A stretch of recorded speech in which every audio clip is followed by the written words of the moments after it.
And obviously you can see this exciting kitchen behind me, and it takes no guesses of where I am. I am at McDonald's, and today with me I do have the Vice Chairman of McDonald's, that is Mr. Amit Jatia, who is going to be joining us, telling us more on the QSR space. How is the QSR space doing? What is McDonald's strategy going forward as well? Thank you so much, sir, for joining in with us. Thank you, It's a Vinny. pleasure having you on the show. My pleasure to be here as well. And obviously, when I have you on the show, I'm going to start by talking about the QSR space, the outlook on the QSR space, and that is something that we've seen a hit on. So, how is the recovery now? How are things shaping up? School, colleges are opening up, and that does account to most of your crowd as well. Offices opening up. So, how is the things shaping up now? No, things are shaping up quite well, I must say. I think consumers need the change. Consumers are tired of just sitting at home. Consumers want to be out there, and consumers want a change from their home cooking. So to some extent, as the restrictions kept reducing, our sales bounced back pretty quickly. Not only did the delivery and the off-premise business stayed where it is, but as in-store started coming back, we actually started getting positive same-store sales. That's a very positive sign to see that, when things are recovering, obviously, things coming back is a great sign. Now, I do want to talk about, I can see your, breakfast menus and gourmet burgers coming in and all. So, in terms of breakfast menus, breakfast was one thing that you did see an impact, because all throughout also, breakfast was one thing that did take a hit because offices were shut. Now, when you talk about breakfast menu, what are your strategies there?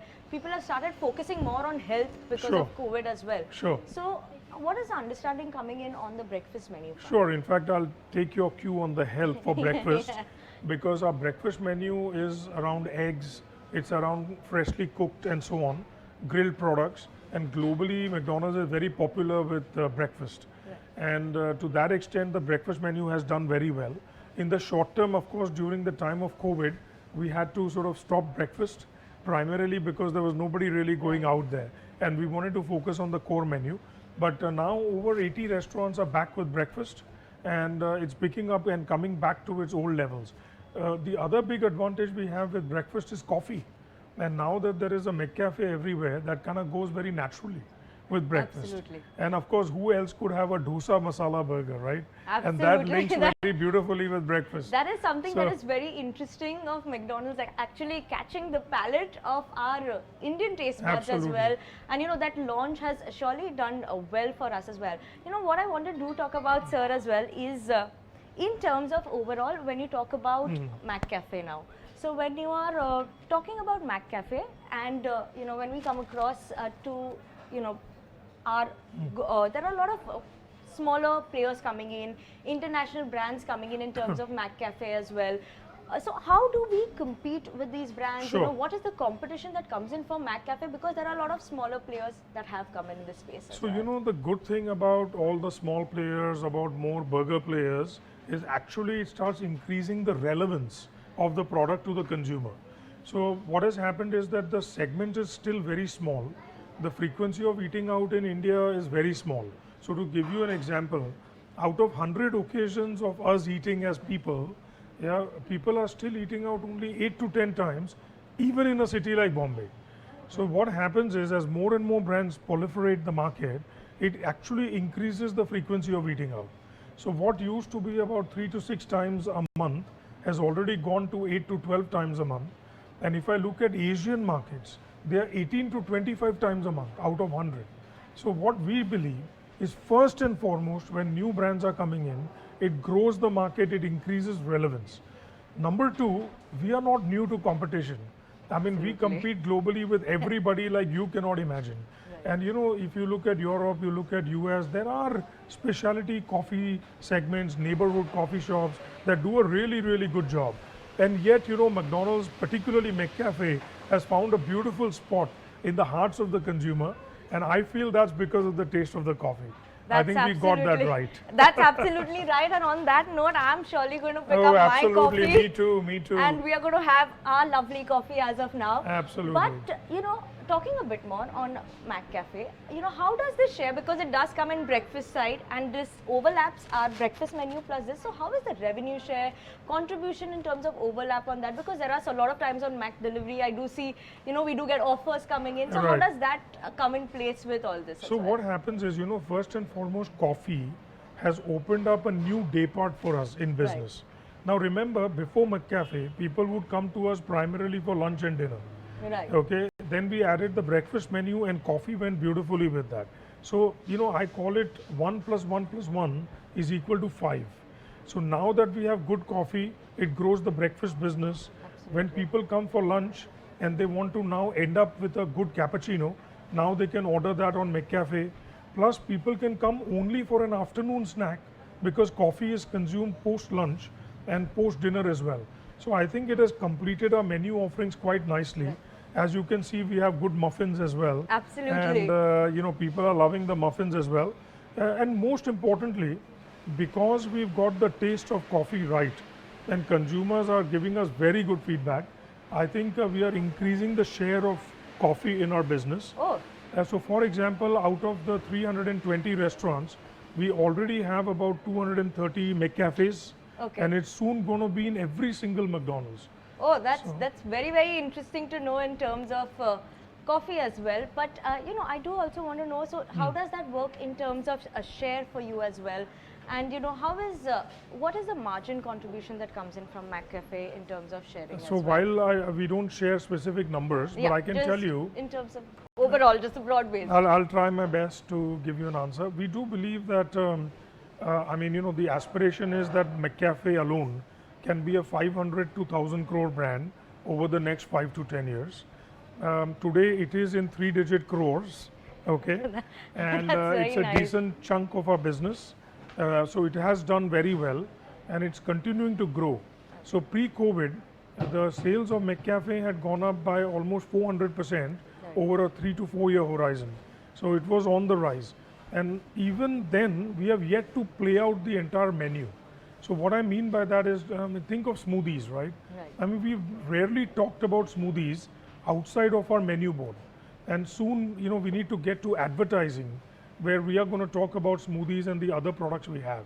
So it's going to continue to grow quite well. So a good growth that we could be expecting seeing coming in McCafe. Absolutely. My favorite so that is coffee. something that we are going to keep an eye out on.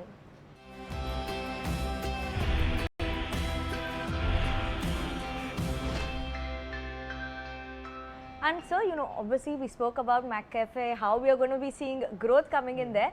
But I do want to talk about, one strategy that I think McDonald's Westlife did talk about is expansion plans, store expansion plans that are all given a target. What is our strategy in terms of growth over there? What will we be focusing on, especially given the change that we're seeing coming in digital? So in terms of delivery, takeaways, what are the store formats we can expect in terms of expansion now? See, our belief has always been that in India, as the frequency of eating out starts going up, our current average sales per restaurant per year is about 5.5 crores per restaurant. The target is to still take it to 6.5, 7 crores. And therefore, we are not yet ready to reduce the store size. We think there's a certain amount of minimum seating that is needed. For a country like India, people still want to go and eat out. There are different reasons why they do that, to celebrate, to hang out, to meet friends. And we think those occasions are not going anywhere. But all the incremental business that we are getting through delivery is helping us get to that higher average sales per store faster. So you will see a lot more McDonald's. We have just talked about sort of adding another 200 to 300 McDonald's over the next 3 to 5 years, which means we are doubling our store base with an investment of 800 to 1,000 crores. And we are very excited about where we are going. Absolutely. And so, right now I'm just seeing this amazing gourmet burger. The packaging so surely looks very premium as well. Now, I do want to talk about, does this account to a premium range? Are we going to be focusing on that side as well in terms of launches, given the competition also increasing around? So, is that something we'll be focusing on as well in terms of our product pricing? So, you look at any category, any marketing company, when you launch a new category, which we did with burgers, say 25 years ago, the first idea was to make burgers relevant for the consumer. They had never really seen burgers at a mass scale available to them. in both veg and non-veg options. So now that burgers have become sort of what I call the benchmark, and aloo tikki, chicken McGrill, etc., have set the foundation. The idea is to now indulge our consumers with more indulgent products. And that is the Absolutely. whole idea with gourmet. That is surely looking very interesting, my burger, and I am going to be taking a very big bite of this one. You must. But, you know, I'm taking a big bite. What is McDonald's looking in terms of bite and market share for the organized market? Well, actually, the gourmet business has incrementally increased our sales without a single rupee sort of eating into the current business. So it clearly demonstrated to us that consumers were looking for indulgence, were looking for bigger products, and this has worked out very well for us. I mean, like I said, you know, when we introduce a new product, we typically like to increase 50 lakhs to 1 crore per restaurant per year in sales, incremental sales. Incremental And the sales. gourmet burger is sort of moving in that direction. Absolutely. So we are quite excited with So we are what- expecting bigger bites from 110%. McDonald's coming in soon then. Always with McDonald's, it's always bigger and bolder. That's absolutely right. So, you know, I want to talk about one more thing is, you know, obviously these are high-end indulging burgers, premium Right. burgers, like you said. So does that mean that does add better margins for us in terms of these burgers compared to, you know, an aloo tikki that we'll be having? Well, you know, we've learned that there is inflation pressure right now.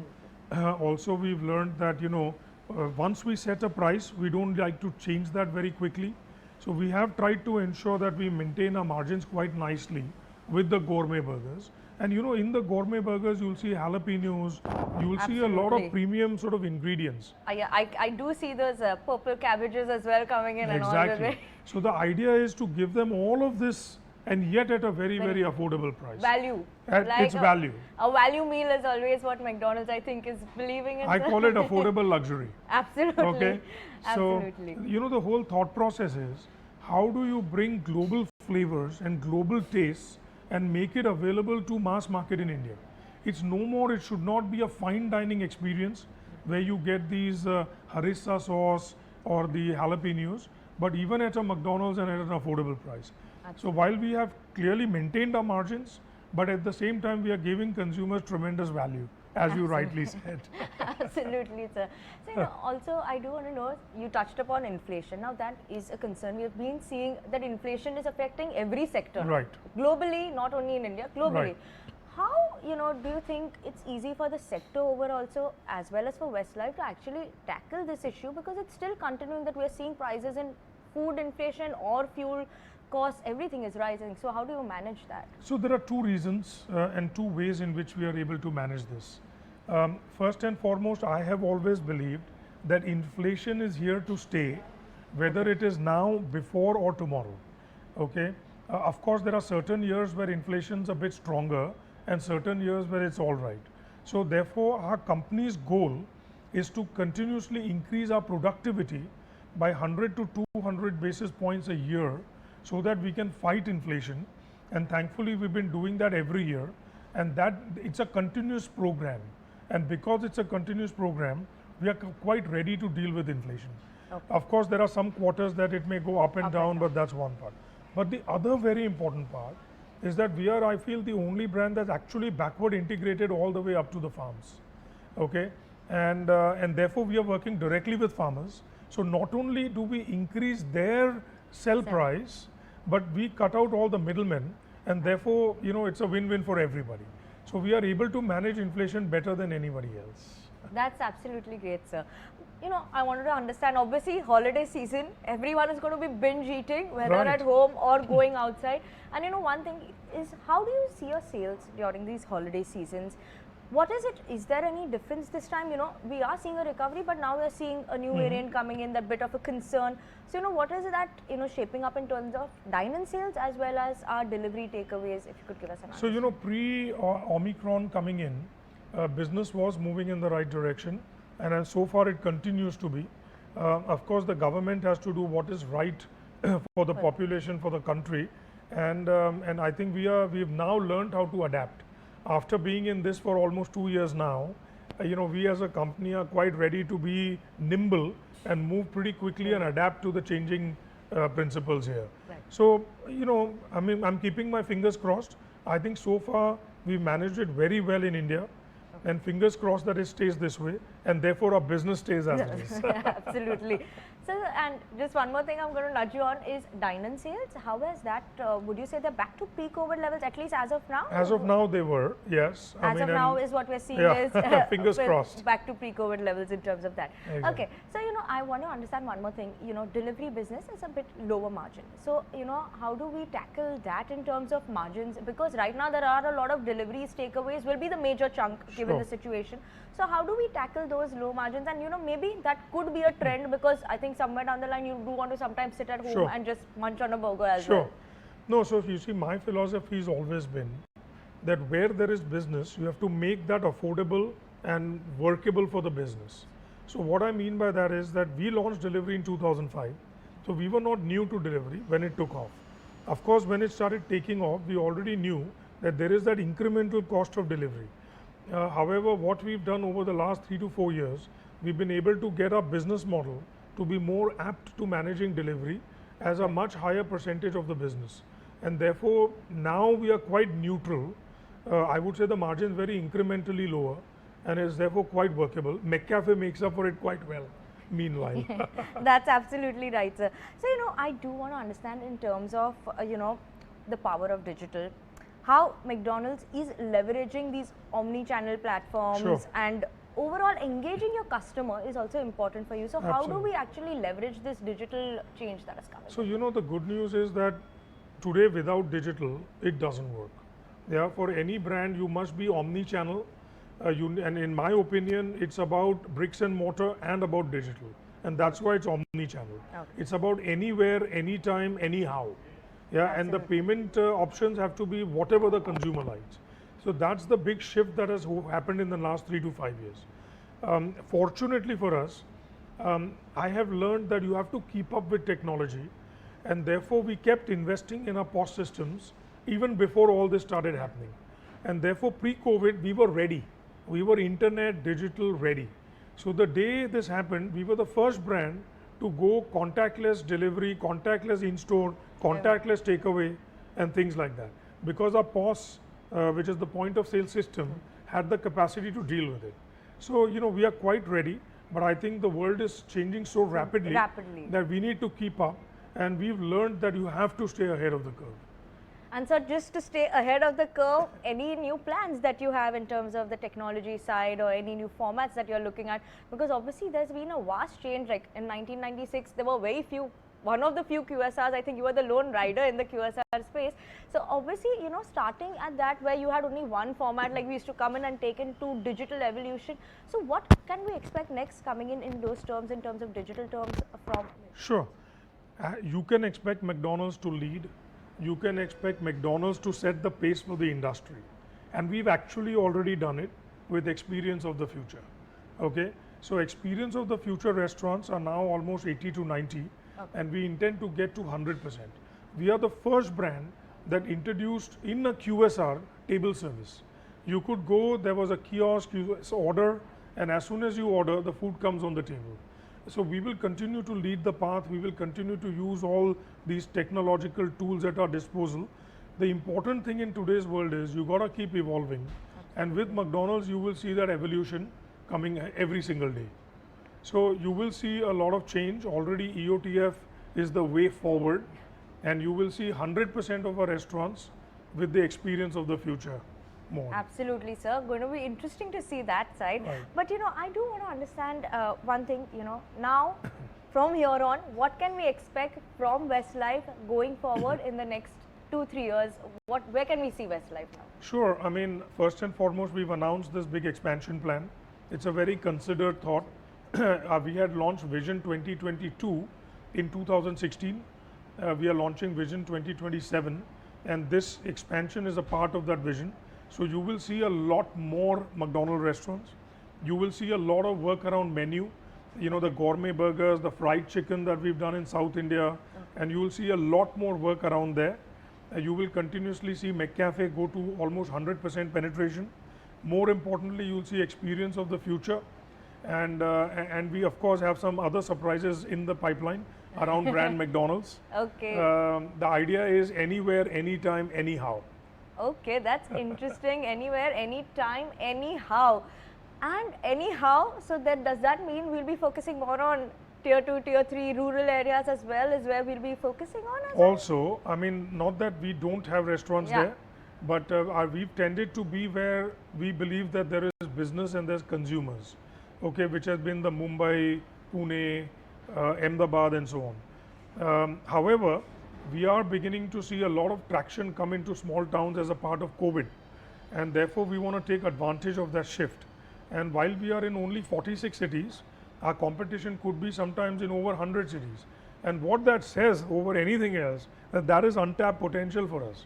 Absolutely. So you can see another 100 restaurants come right there without blinking an eyelid. Absolutely. And you know, obviously, this year you did finish your silver jubilee. So Yes. I do want to know, you know, what has been that success sauce, success recipe for McDonald's, Westlife especially, you know, going forward in changing times, so much is happening over the years since you started and first opened the first McDonald's. I would say two things come to my mind. First and foremost, we've looked at it as a marathon, okay? Because in India as a large country, it's a product that needed to be built relevance for the consumer. Yeah, the consumer relevance did not exist 25 years ago. So I think the most important thing is we have focused on sustainability. We focused on sensible growth, but aggressive growth, in our opinion, right? So that's one big thing that has helped us. 25 years later, we still stand tall. Absolutely. Okay. The second big thing I have learned is, as a retail brand, the consumer is changing very rapidly, whether you like it or you don't. And we don't believe that every 3 years we've got to change. And there's one big bang innovation. We believe that you've got to change every day and evolve every day in front of the consumer's eyes, so that every 3 years people don't recognize the brand as it was 3 years ago. So I call it evolution rather than one big bang change every 3 years. Absolutely. And one last thing I'm going to ask you on the QSR space. Surely growing rapidly, around 9% CAGR is 9-10% is what we have seen in the food industry business. So how do you see overall the QSR space growing from here, and you know, what can we expect in terms of overall the QSR basket? Sure. No, I'm excited about growth. Western fast food within the eating out market is growing at a strong double digit. Yeah, so 14 to 18%. And even through COVID, its recovery was the fastest.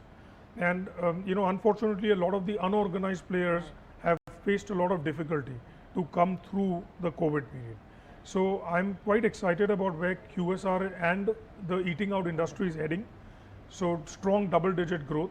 I think our objective is to stay faster than the growth of QSR, because we believe in gaining market share.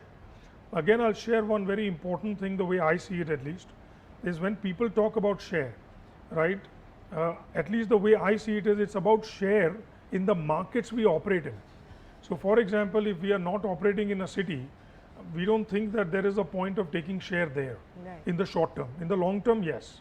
But if we are operating in Mumbai, pretty much in the cities we operate in, we have the largest share of the pie.